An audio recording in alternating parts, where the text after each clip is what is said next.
Nandito ako sa Canada Place, tapos nakita ko to. May mga nakalagay na kilometers. So para bang sa south, ito yung mga kilometers niya. Hinihintay pala ito ng karamihan na tumunog. So hindi namin alam. Di ba? Ang galing. Maraming tao dito ngayon.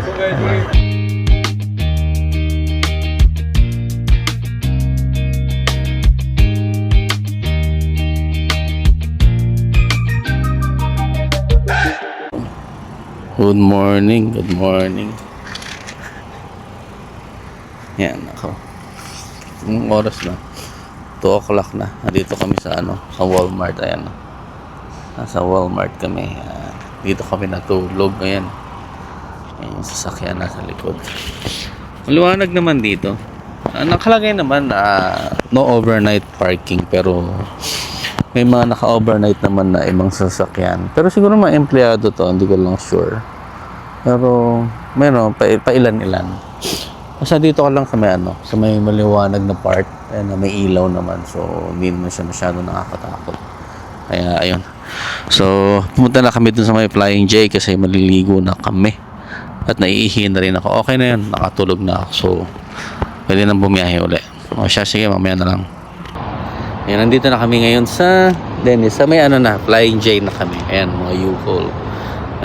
Di ba nakalagay doon, bawal lang ito overnight. Dito sa sa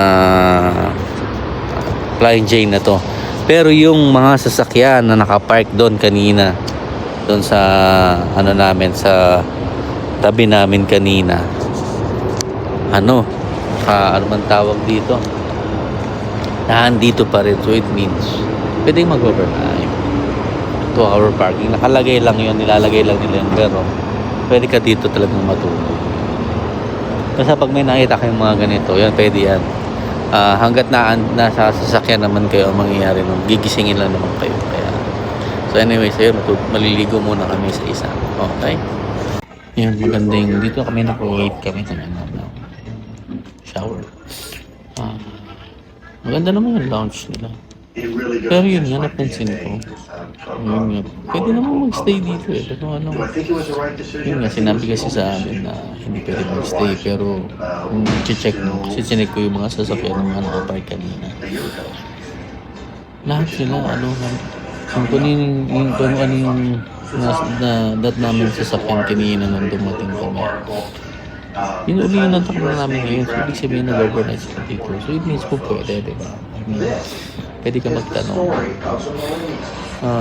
As nung nandun ka naman, lumasabi ko nga sa inyo, ang mangyayari ko, paalisin naman kayo. Pero, hindi naman kayo itutok. Kasi nakalagay doon yung itutok. Siyempre, yan ito, natatakot ka na naman na yun, di ba? Pero, po pwede.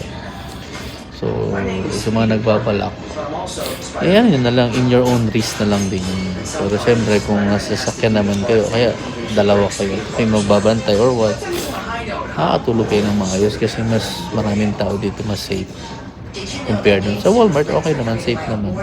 Walang kanina kasi napakainit, kaya nagbukas naman sa nag-AC kami. Kaya ayun, waiting kami. Aligo na, anong oras na? Yata 4 something na. Aligo na kaming lahat. Yung sulit. Masarap yung yung maganda yung liguan. Tapos malinis. Kompleto naman. May sabon, may towel. Yun lang naman kailangan mo pag naligo. Tapos kung yan, ikaw, dala ka na lang toothbrush mo sa shampoo. Yun. So yun.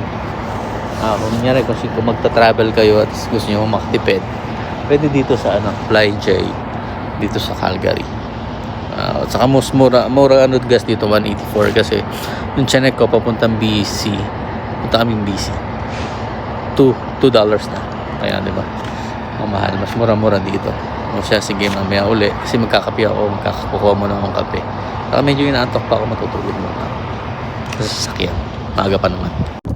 Good morning sa inyo. Ayun. Biyahe na kami uli. Biyahe na.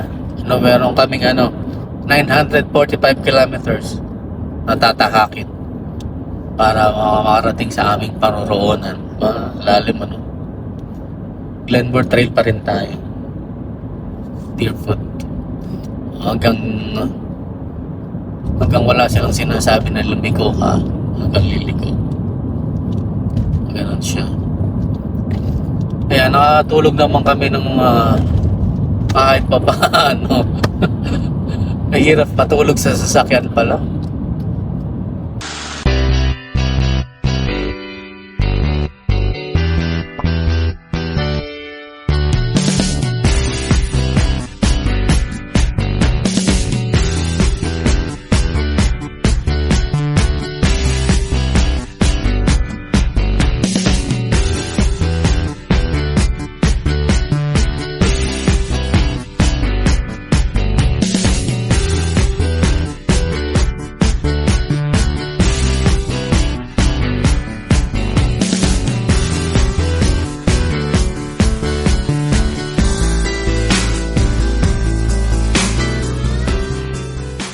Mga Kabs, kamusta?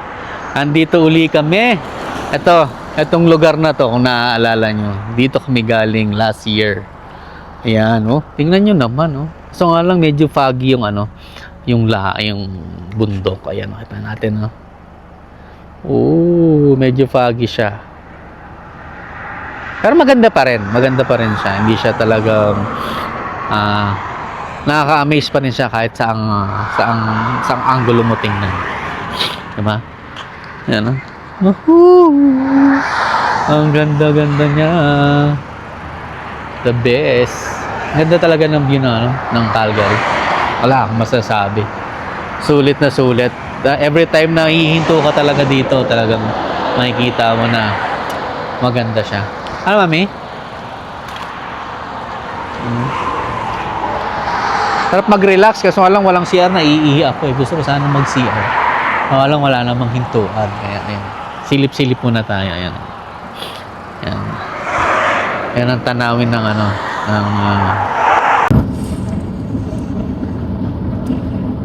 sunod nyo na lang para makita niyo yung bundok. Labo eh. Hindi masyado makita.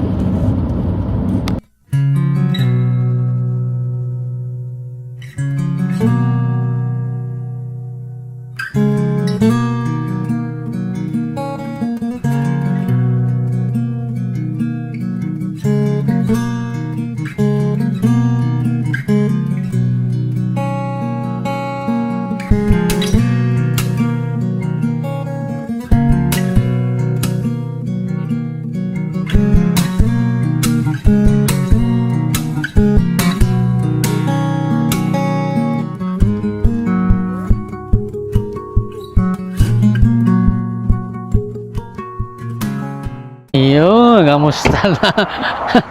Ito na naman, nagpapahinga na naman kami. Pero kami, lagpas na kami ng Banff.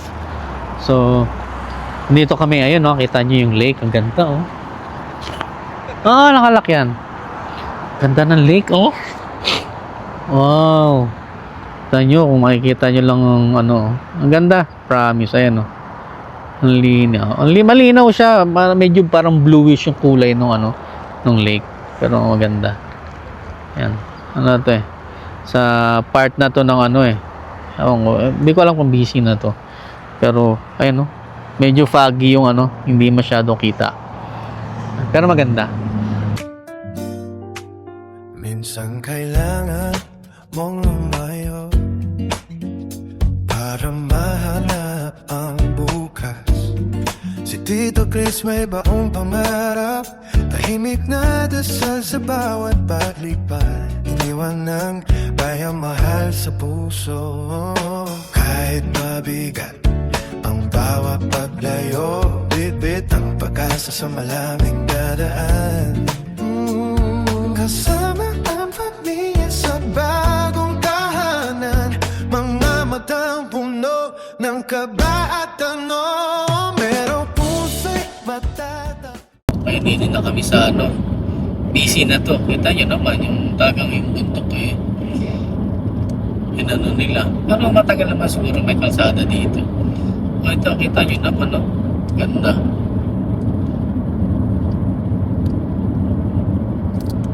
Tapos may bridge, lagi nila na bridge yung Rocky Mountain. Pataas.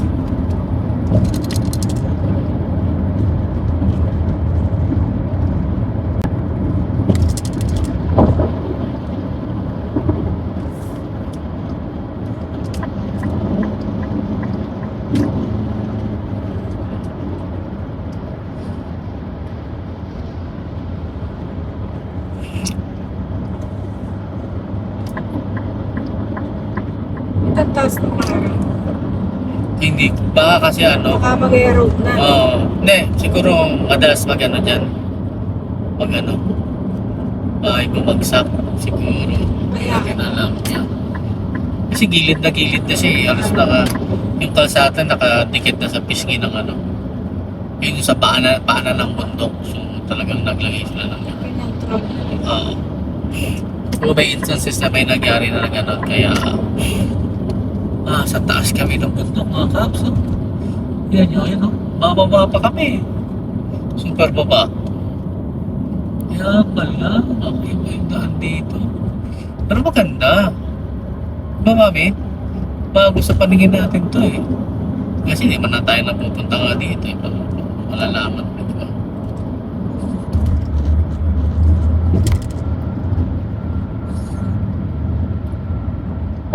May mga ano na yung mga bundok. Bago na to, bago kalsada na to.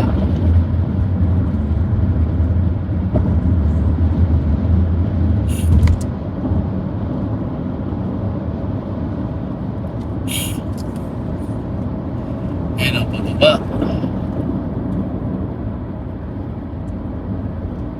Runaway uli ako. Ay hindi, kaya papunta na lang. Grabe naman taas na.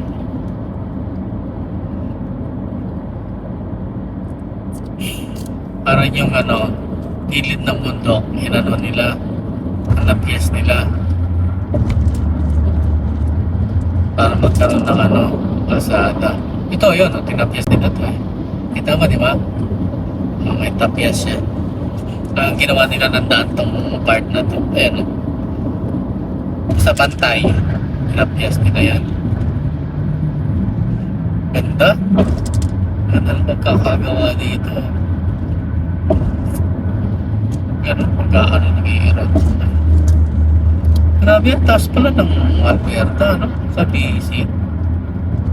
Nasa baba. I mean, baka pareho lang. Ito lang yung pinakamabilis na daan. Siguro. Papunta ng BC. Siguro kung mag-iibang way ka, hindi dito ang daan siguro. Patag pero matagal. Ito kasi parang ano eh, from Calgary to BC, 10 hours eh. Pag sa iba siguro, baka mas mahaba, mas matagal. Kamusta na kayo? Ako ito, pagod. Kakapagod. Grabe yung dinaanan namin mga kabs. Sobra. Ang ano ng kalsada, asing pababa. Asing talagang matarik na matarik yung ano, yung kalsada. Pero maganda naman. Maganda yung kalsada. Mas maayos. So walang yun nga, super tarik. As in. Sigurado, ang tibay nga ng mga truck eh. Kasi talagang kaya nilang umakyat dun eh. Ng pataas. Kasi yun talaga, isang haba pa. Sigurado pagbalik, mag-ano na ako. Kasi naka-eco mode lang ako eh. Ang ganda ng tanawin dito. Nasa kami, Golden Town yata to, Golden BC. Yan, nasa Golden BC kami. Yan, ito, may mga na, KFC kami. Tapos nasa baba kami ng bundok. Medyo malamig dito. Saka mataas ang gas dito, 189. Oo, yan o.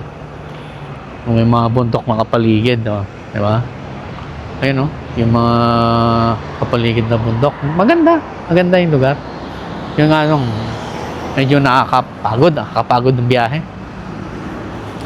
Siyempre, wala tayong choice. Tayo ang masipag na driver. Diba? Sa loob na sila mami. Order na ng KFC. 10:30 pa lang yung open. Matutulog na ako sa car. Oh, sige. Yeah. 10:30 pa yung? Open. Ano oras na ba? Oh, saglit na lang pala. Oh. Ganda, di ba? Ganda dito. Baka lang yun nga, alayo. Pero sana, ito na yung nasa flatland na kami siguro sana. Para hindi na masyadong mahirap bumiyahe. Lalo na pag yung ganon, bundok. Pero sa tingin ko hindi na. Okay, banyo muna. Na kami sa KFC. So syempre, order kami. Ayan, food. Ayan, sarap po. Can you fries, gravy, fries, corn? Fries gravy. Rice and Anything gravy. else on? Can you mix two spicy and the We rest? only do original recipe. Okay. Yes. All original. 3569. Okay, that's... Yan. Ganda ng ano, oh. Ano mo, ganda. Maganda kahit pag nasa salamin eh. Diba? Hindi mo pa isinali. Kukuha ko ng ano, ng yelo. Ice? Kami, ito na yung order namin. Oh. Dami ng price naman. Sambo. Punong-puno. Tapos gravy ang dami. Ngayon talagang nakasama nun. Gravy saka ano lang. Nandito na kami. Malayo pa. Busy pa lang. Basta kami ng Golden BC. Golden British Columbia. Yun. Kita mo yung bundok din naman ng BC. Kasi nga lang, difference is mapuno. Mapuno yung bundok ng BC. Hindi puro bato. Kasi mas maulan dito eh. Kaya ang Alberta hindi naman ganun eh. Hindi siya maulan, mas snow. Dito nag-snow siguro yung tuktok lang. So kaya medyo mas white siya dito kaysa sa Alberta. Mas white yung tuktok. Kasi mas malamig dito, mas maulan. So kaya makikita mo yung mga yung mga dinadaanan, mas mapuno. Malalaman mo na busy ka na pag ganito na yung mga daanan, Alberta kasi saka sa Winnipeg, Saskatchewan, Alberta, puro prairie yan eh. Puro farm. Ito puro lupa na. Puro puno siya. Okay, sige, mamaya uli at malayo-layo pa ang aming babiyahin. Okay. Na kami sa tunnel.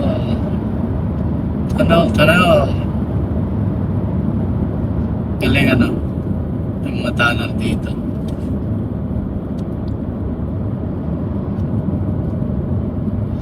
Hindi ko anong part na ito ng BC. Yung tunnel na ito.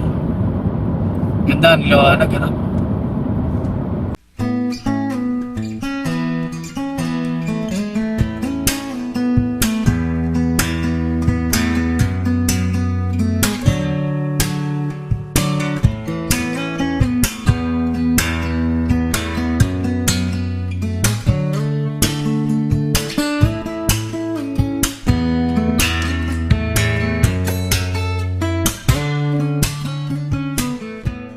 Kamusta na naman kayo?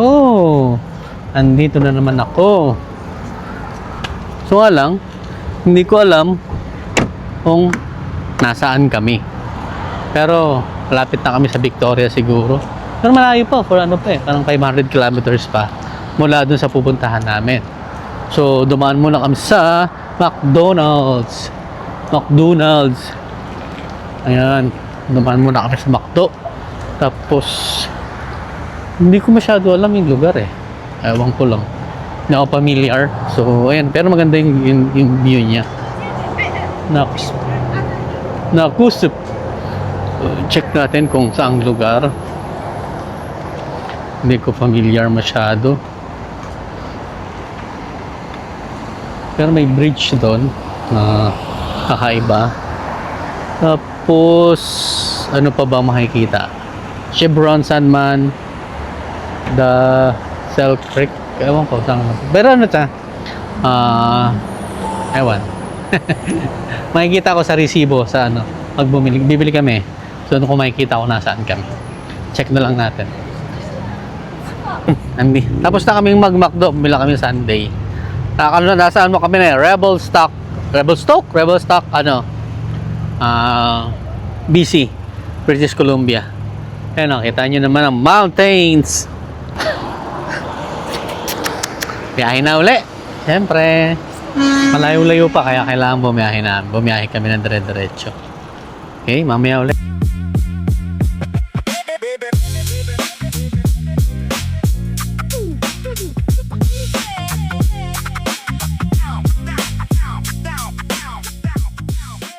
Musta? Na time check 3:14 pero nag-adjust ng oras. British Columbia hours to. Sa Saskatchewan kasi is 4:15 na, dito 3:15, so 1 hour difference. So nandito kami sa Salmon Arm na British Columbia. Ayan, nakita nyo, nasa baba kami ng bundok, nasa paanan kami ng bundok, nakapaligid kami sa bundok. Ayan, nakita nyo naman, di ba? Ang ganda dito, saka ang daming establishment, tapos mura pa gas, 174 compared dun sa taas, 184, 189. O yun, sabi ko may nakita akong 174. Might as well, saka magpagas ako. Ayun, ang ganda oh. Ganda nang natatanaw mo. Pero mo, syempre paggising mo, lalabas ka, yan ang makikita mo palagi. Diba? Hindi ko lang alam, pero alam ko kung sigurado marami nagbibigay ng papers dito sa Salmon Arm. Tapos, syempre, depende lang din siguro sa work. And then, paano ba? Nag-snow ba rito? Hindi ko sure. Baka hindi. Baka kaunting-kaunti lang kasi part ng British Columbia na to. Saka, napapalibutan siya ng ng mountain. So, inaharang na ng mountain yung snow siguro. Hindi ko alam. Umuhula lang ako. Ayan. Salmon Arm ito. Salmon Arm. Okay. Malayo pa, 400 kilometers pa mula sa aming paroroonan. So hanggang mamaya uli. Okay. Body cover. Torrel? Naka 1.7 na.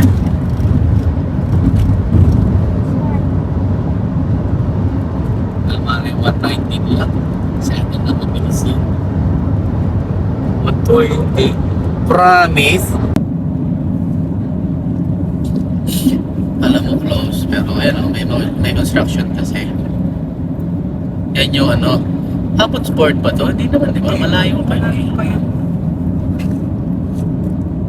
Hindi siya.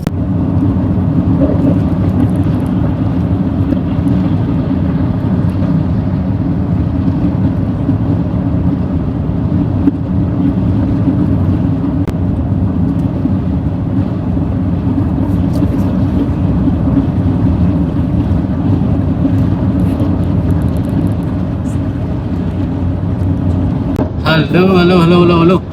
Kamusta? Ayun. Sa na kami? Hindi pa naman Victoria to, malayo pa eh. Parang 200 plus pa yung Victoria. Pero dito na kami after ng Kamloops. Medyo mausok. Pero hindi naman mausok na mausok. Pero mapapansin mo talaga na parang medyo foggy pa tao yan. Foggy or cloudy. Parang gano'n. Kaya, ayun. Kaya mamaya na lang ulit. Yan ganda nabibigyan pa ng hustisya sa camera kasi malayo. Dito na kami sa Merritt, BC. Merritt, British Columbia. Sakit sa tenga. Ay mga dito ang speed 120 maximum. First time ko lang ng 120 na speed. Kaya yung mga gusto mabilis magtatakbo, pwede dito. Kahit na hanggang 130, pasok na pasok. Galing Ayun na mayroong helicopter. Nakalagay ranch, natin?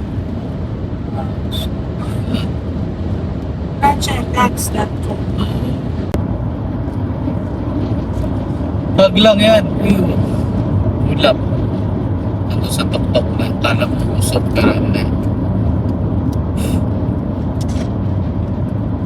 masyadong pababa yung pero ito yung okay na hindi na masyado parang ulan tuloy.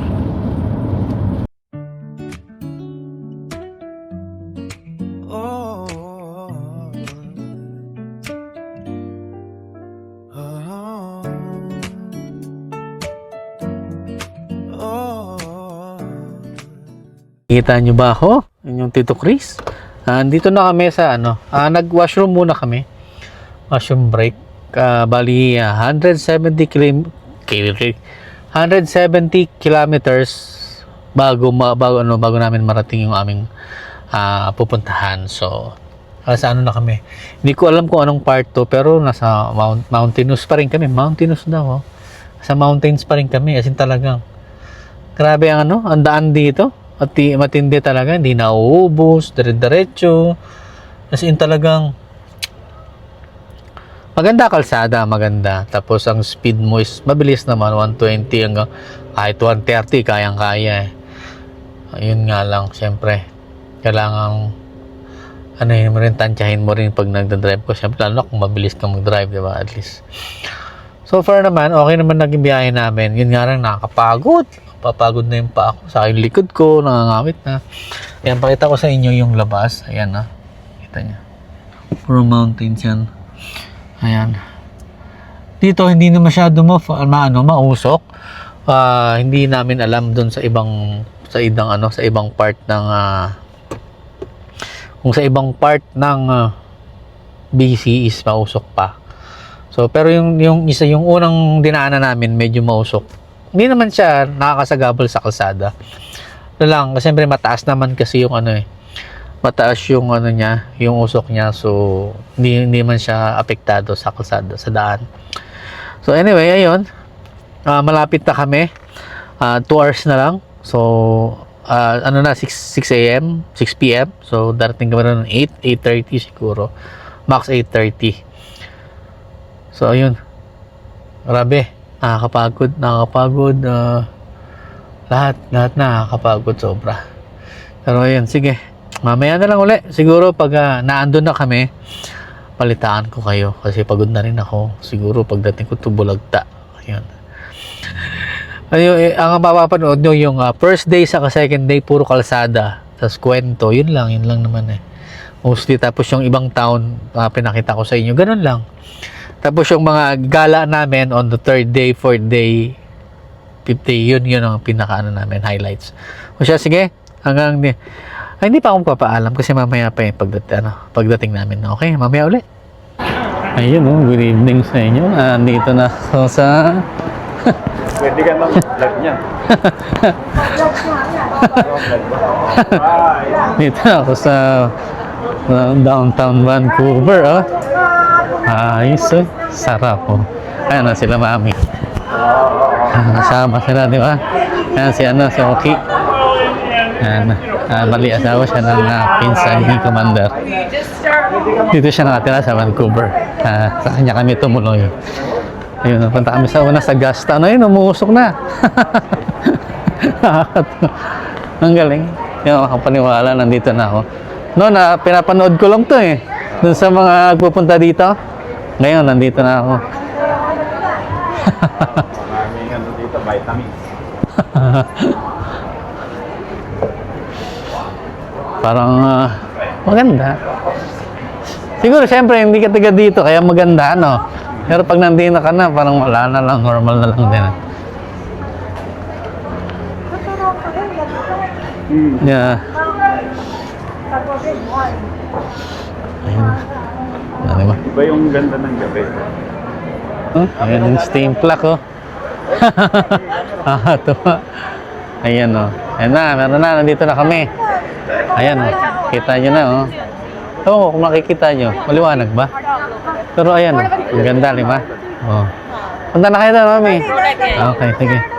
Pero nag-ano siya, umuusok lang siya. Nang walang tunog. Papagana dyan kasi steam. Oo. Kumbaga, yung lahat ng may steam dito, dadaan lahat dyan. Oo. Dyan na iipon. Tapos yung magpaprocess sa kanya para yun.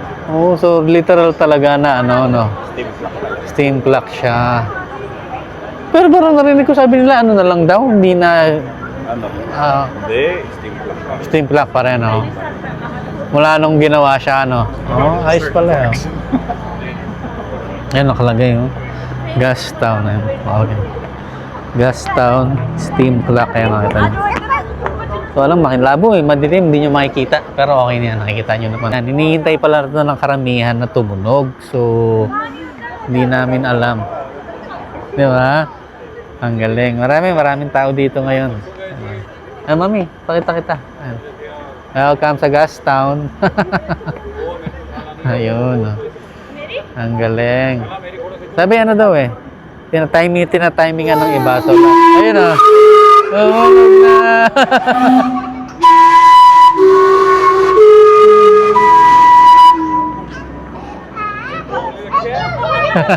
That's it!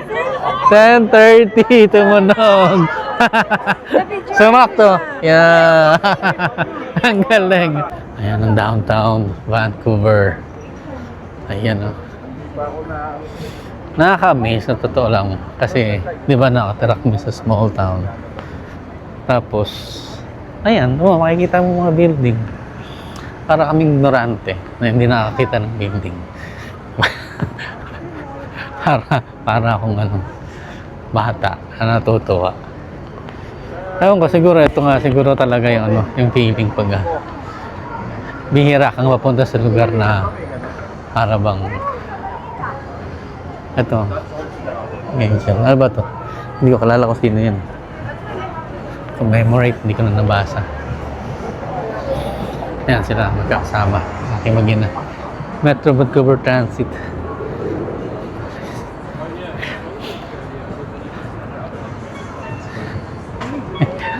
Saya-saya. Ayun. Andito kami ngayon sa Canada Place. Ayan, siyempre ayun, Vancouver pa rin. Tapos ito, makita mo. Ano yun? Ilaw dun sa taas ng bundok na yun. Pumunta ka na doon. Picture daw kami. Ayun. Ayun. Ganda ng Yan, ang kainan. Oo. Ay, ba't may ilaw yun? Bundok yun, ano? Tingnan natin mamaya kung bukas yung Yung bola? Hindi, may ski resort din yan, Grouse Mountain. Oo, kaya Diyan pala. nakalagay yung pinakamalaking watawat sa kumbaga Guinness Book of Record nandiyan. Oo, ng Canada? Ayos Ni-ready nila sa audition. Oo. Ayun, hindi masyado nakikita ng ito yung dagat. Dagat ba to? Tama, no? Ayan, no? Anong amoy niya? Amoy dagat, siyempre. Pero iba yung amoy niya. Ayan, no? Nakakatuwa. Hindi pa rin ako paniwala, promise. Sorry pasensya na kayo kasi medyo nag-aano ang Tito Chris nyo. Kasi nga, siyempre, bihira mapunta dito sa ang hirap ng pinagdaanan namin. Ang hirap ng biyahe. Kita nyo naman, di ba? Ayan. Medyo madilim lang. Pagpasensyahan nyo to, medyo madilim. Kaya, dahin nyo na lang. Galing eh.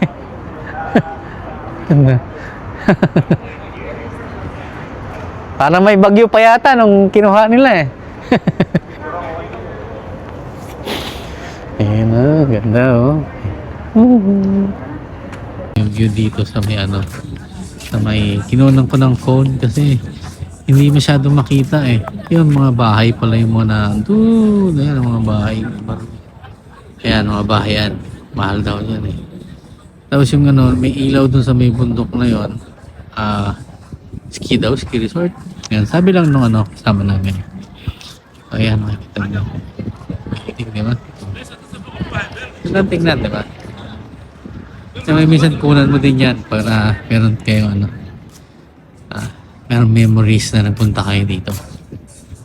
Siyempre. Ayan, kailangan kasama tayo. Ayan, Ayan, Vancouver, Shout out kay Mark Surya Nardino, saka si Chokes TV. Kamusta kayo? Nandito ako sa Canada Place. Tapos nakita ko to. May mga nakalagay na kilometers. So para bang sa south, ito yung mga kilometers niya. Granville Island 5 kilometers ng iba dito. Tapos dito sa west, Beijing 8,500. Wala ba yung Philippines? Parang ito yung zero yata.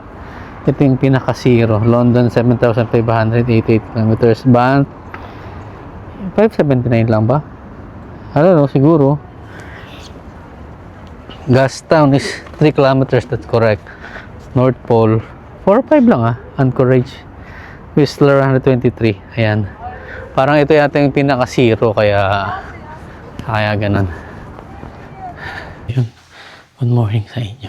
Bali, andito kami ngayon sa tinutuluyan namin. Pakita ko sa inyo kung naitsura. Yan, kitchen. Yan.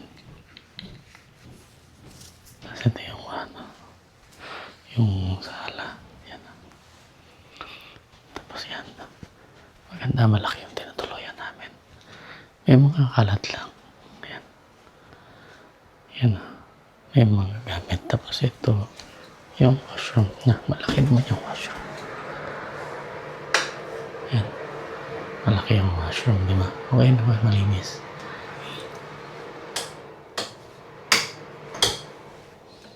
Yan. Ang madilim na naman. Yan yung bintahan na pintuan. Yan. Di ba? Ang ganda ng tinuluyan namin. Ha? Nag-ano lang kami, anong tawag doon? Yun, kumain lang kami. Count saglit kasi gabi na yan. Oras na kami dumating. Actually, ang oras kami dumating is 8 na. 8 p.m. na. So, syempre, relax muna kahit kaunti. Grabe. Grabe yung pagod ko. Kasi talagang yung pagod ko sobra kahapon. Grabe. From Kipling to Alberta is more than 10 hours. So, syempre nag-stop pa kami. Stop. Tapos super init. Then, sa Alberta, di ba, nakita nyo naman, doon lang kami natulog sa sasakyan. Kasi nga para, saglit lang naman eh. Tapos may shower naman doon sa, sa Flying J. Tapos, after noon, mga 6 o'clock, 6 a.m., pumiyahin na kami papunta ng BC. Which is, okay naman nung una, pero grabe itong Coquihalla Highway. Grabe. Diba? Kita nyo naman sa vlog, sa video. Pataas, paakyat, pataas. Super layo. Super. Para sa akin, ha? Kasi bumiyahe naman ako sa Thunder Bay, Ontario, papunta ng Saskatchewan. May mga mountain din. Pero ito grabe as in. Tapos ang speed mo is 120. So yung mga kasabay mo, tumatakbo ng 130, 140. Yung iba mas mabilis pa nga eh. Diba? So anyway, experience yun. Saka, siyempre, yun doon mo masusubak yung sasakyan natin. Yun, hindi tayo pinabayaan ni Gray. Thank God. Yun. Saka yun, okay naman. Safe naman kami nakarating ng BC. Kaya ito, mag-explore kami ng todo para at least masulit namin. Di ba? Kasi malayo eh. Tingin ko kung pupunta ako ng BC, hindi na ako magdadrive. Mag-aeroplano na lang kasi malayo. O siya, sige. Hanggang dito na lang. Inyong Tito Chris, nagulat dito sa Vancouver. Tama? British Columbia. Okay. Oh, yun. Tapos muna kami. Kita niyo yung lugar ng tinitira namin. Sosyal eh. Mayaman. Malaki ng bahay dito. So, alang nasa taas kasi siya. Parang, ano ba ito? Parang Baguio style. Ganun. Nasa tuktok. Ayun, nakakita niyo, pababa yan. Pababa. Oh. Hindi masyado nakikita sa sa camera, pero pababa. Parang Hong Kong style to eh, yung mga ganyan. Di ba, makikita mo yung mga ibang Hong Kong na Hong Kongers na nag-vlog. Ganyan, no? Nasa taas ka ng mountain, tapos nakikita mo yung mga mga building. Ay, kamusta? Dito kami ngayon sa ano to, Mami? Coquitlam Center. Yan. Ayan o. Coquitlam Center. Ayan, nakita mo. Kita mo naman yung view na yan, oh. Mountain. Saan ka pa? Nakakita ng mall tapos ang view mo, mountain. Nakakaiba. Dito lang sa BC yan. I can say na maganda ang BC. Kasi lahat meron. Lahat affordable, lahat makikita mo. Di ba? Dami. Saka pansin ko, ang daming naka-Tesla dito. Halos karamihan ng tao dito naka-Tesla. Kaya, ewan ko kung bakit. Pero ayan, nakita nyo. Ito, ayan o. Coquitlam Center. Dito na kami kakain. Kasi maulan, so hindi talaga kami makapamasyal. So, hindi namin alam, wala kami mapuntahan. Unang bungad pala dito is food court. Ayos pala eh. Food court. Ganda lang food court nila. Maraming pagkain. Maraming pagpipilian. Phone ko pala, hindi ko nakuha. Phone ko muna. Ayan, nandito ako ngayon sa Koya, Japan. Ayan Mark, meron pala dito kayo Pero O yun dito. Yung sayo ko. Ito Koya, yung kuya. Order lang ako ng chicken teppanyaki rice. Yan lang, with fountain drinks. Ayan. Tapos na kami kumain. Si Pauline nandun sa Big Way yun, Big Way. Big Way. Dito kami sa loob ng Coquitlam Mall, Center. Ayan. Para siyang ano bang mall na puntahan natin yung sa gitna? Parang Edmonton din. Ba Edmonton parang ganito lang sa gitna. Ayan. Parang dito yata bawat town may mga sila. May mga mall. Kasi daming tao dito. As in. Ayan marami. Siguro kung dito ka nagsimula, okay lang na dito ka tumira. Pero kung galing ka sa ibang lugar tapos pupunta ka sa ganito, ako kasi hindi na ako fan ng masyadong crowded na tao. Na lugar. Mas prepare ko yung kaunti lang. May Apple din sila. Gaya ng sabi ko nga, dito, maganda. Marami kang mapupuntahan, maraming opportunity, maraming nadadapa ka palagi. Sa trabaho, yun lang, maraming tao masyado. Marami ka rin kalaban, marami kang, ano bang tawag dito? Marami kang haagaw sa posisyon na gusto mo. Oh yeah, paikot. Ito pala hindi yan. Ayun, Uniqlo sa dulo. Pupunta lang kaming Uniqlo. Kasi dapat ito yung plano namin na pumunta ng Uniqlo dapat ng Winnipeg kasi hindi na kami natuloy. Ito mo, mas maraming ditong oo. Mas marami kasi Chinese dito sa sa Vancouver. JD, Suswal, yan. Naman changes dyan Walang sale. Walang pambili. Sa gas pa lang, ang laki na nagagas namin. Kaya, pero okay lang. Kasama naman sa biyahe yun. Uniqlo muna kami, may titingnan lang ako. Mga t-shirt nila na panlalaki. 24 tong Airism. Yan. 12 lang yan Yan. Airism. Tapos, ito yung crew neck. Ito dapat bibiling ko nun. Kasi nga lang, wala masyado. Hindi nagsisale. Ngayon dito, 1990 lang. Tapos sa iba, same lang din. So, yan. Ito lang din siya. Si-sale lang din siya. Maganda kasi ito makapal. Ito, crew neck, di ba? Ganda. Pero ako binibili ko lang yung Airism ito. Yung dry. Mura lang yun $9 lang. Ito, yung dry color ng ng Uniqlo. Ito, tingnan mo. Diba? Ito mga t-shirt niya. Yung dry yan dito, mas walang may tao. Tingnan natin. Yan, tapos na kaming sa mall. Sarado na siya. Anong oras? 6:30, sarado na. Punta mo na kaming TNT. Mami. Ayan. Ayan tingnan mo yung view Oo. Ang ganda. Zoom natin para makita nyo ng maayos. Ayan Ang ganda, di ba? Yan yung mga matatanaw nyo dito sa sa BC. Ma-appreciate mo naman siya kasi maganda siyang tingnan. Siyempre nasa taas, di ba? Yung mga bahay nandun sa tuktok. Yung tinitira namin nandun sa tuktok. Buti hindi muna kami bumaba.